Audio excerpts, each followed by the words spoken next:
সাভার স্মৃতিসৌধে বীর শহীদদের প্রতি শ্রদ্ধা জানাতে আসবেন বিএনপির ভারপ্রাপ্ত চেয়ারম্যান তারেক রহমান। দীর্ঘ ১৭ বছর পর দেশের মাটিতে পা রেখেছেন তিনি। দেশের মাটিতে পা রেখেই খালি পায়ে হেঁটে দেশের মাটি ছুঁয়ে গতকাল রাজধানীর পূর্বাচলের ৩০০ ফিট এলাকায় নেতাকর্মীদের উদ্দেশ্যে শুভেচ্ছা বিনিময় এবং দেশবাসীর প্রতি কৃতজ্ঞতা প্রকাশ করেন। এরপর সেখান থেকে রাজধানীর এভার কেয়ার হাসপাতালে বেগম খালেদা জিয়া অর্থাৎ তার মা বেগম খালেদা জিয়াকে দেখতে যান তিনি। সেখান থেকে গুলশানের বাসভবন ফিরোজায় যান। আজ সকালে কোনো কর্মসূচি না থাকলেও দুপুরে জুমার নামাজের পর তার পিতা শহীদ প্রেসিডেন্ট জিয়াউর রহমানের কবর জিয়ারতের জন্য চন্দ্রিমায় শহীদ জিয়াউর রহমানের মাজারে সেখানে গিয়ে শ্রদ্ধা নিবেদন এবং তার কবর জিয়ারত করেন তিনি, এবং এরপরেই তিনি আসবেন এই সাভার স্মৃতিসৌধে।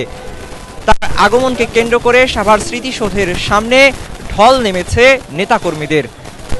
হাজারো নেতাকর্মীরা স্লোগানে মুখরিত করে তুলেছে এই স্মৃতিসৌধ প্রাঙ্গণ।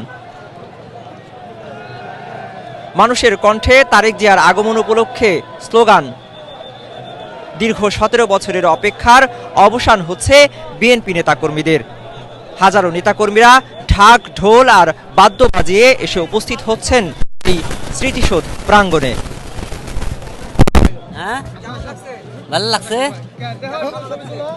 খুব ভালো লাগছে, খুব মানুষ ভালো লাগছে, অনেক ভালো লাগছে। ধানের শীষ এবার যাবেই যাবেই যাবে ইনশাআল্লাহ। আল্লাহর রহমতে আমরা আশা করি ধামরাই থানা। ওই ডোলের শব্দ তৈরি করতেছি আমি। আলহামদুলিল্লাহ খুব ভালো লাগতেছে। হ্যাঁ, অনেক খুশি আমরা আর কি।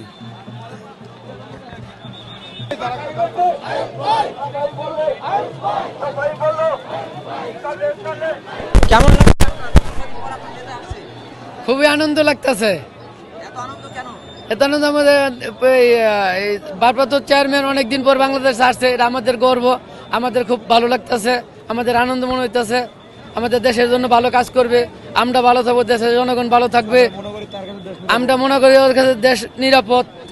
এর জন্য খুব ঘরের ছেলে ঘরে ফিরে আসছে, এই জন্য আমরা খুবই আনন্দিত এবং ঈদের চেয়ে অনেক বেশি বেশি আনন্দ লাগতেছে। এত আনন্দ জীবনেও কোনোদিন পাই নাই। ৫ই আগস্ট যে আনন্দ পাইছিলাম সেই আনন্দকেও ছাড়িয়ে গেছে এই আনন্দ। তরুণদের প্রথম ভোট ধানের শীষে হোক, তরুণের প্রথম ভোট ধানের শীষ জয় হোক, ইনশাল্লাহ ইনশাল্লাহ হবেই তাই।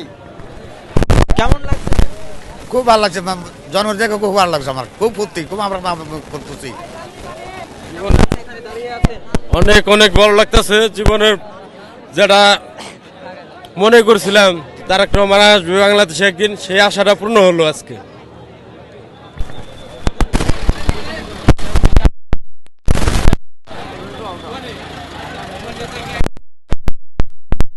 পর দেশের মাটিতে পা রেখে স্মৃতিসৌধে বীর শহীদদের প্রতি শ্রদ্ধা জানাতে এই সাভারে আসবেন তারেক রহমান।